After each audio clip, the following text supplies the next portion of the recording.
30 तारखेच्या पैसे भरून टाका, कर्जमाफी वगैरे काही होणार नाही, म्हणजे निवडणुकीच्या तोंडावरती तुम्ही वाटेल त्या गोष्टी बोलणार आणि निवडणूक या लाडक्या बहीण योजनेचे आता काहीतरी 2100 कोटी काहीतरी करणार म्हणे. 2100 कोटी केलं तर साधारणपणे वर्षाला महाराष्ट्र सरकारवरती 63,000 कोटीचं कर्ज होईल.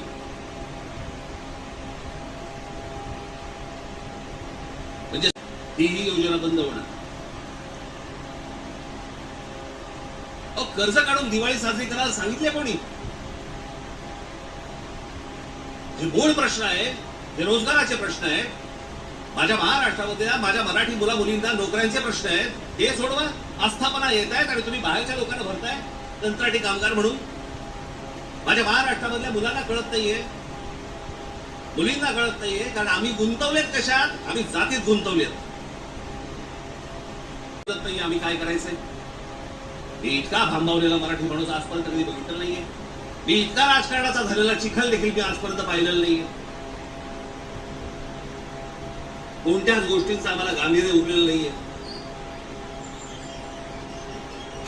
सगळेजण त्या इंस्टाग्रामवरती चालू आहेत, कारण डान्स बार बंद झाले.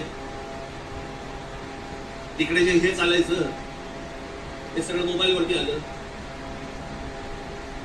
कशात गुंतून पडलेला आहात एकदा जर विचार करा. हे ज्या गोष्टी बोलतात, ज्या गोष्टी सांगतात, खरं तर माझं मत आहे, मी आता झाला, निवडणुका संपल्या, शिमगा झालेला आहे, होळी संपलेली आहे. तुमच्या साक्षीने सांगतो, माझं खरं तर देवेंद्र फडणवीस तुमच्या हातामध्ये एक चांगलं राज्य, सुसंस्कृत राज्य हातामध्ये आलेलं आहे. याच्याकडे नीट बघा. चांगल्या पद्धतीने मराठी माणसाकडे पाहणार असाल तर आमचा तुम्हाला पाठिंबा निश्चित राहील प्रत्येक गोष्टीत. पण प्रत्येक गोष्ट आमची ऐकून करा. आता उन्हाळा आहे, आता पाण्याचे प्रश्न सुरू होतील, शेतकऱ्यांच्या आत्महत्यांचे आहेतच आहेत, कर्जांचे आहेत, कोणी कंपन्या येतात त्या कुठची कंपनी आली कुठून गेली ते टोरस का काहीतरी, इतक्या भाबड्यात आता पैसे दिले की महिन्याभरात दुप्पट होतील. कोण देतं असं करून? का गुंतवता अशा ठिकाणी पैसे तुम्ही?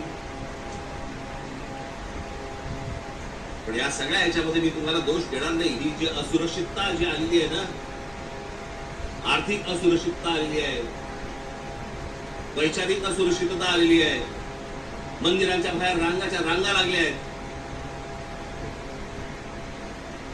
जे बुवा बिवा जे काय आता सध्या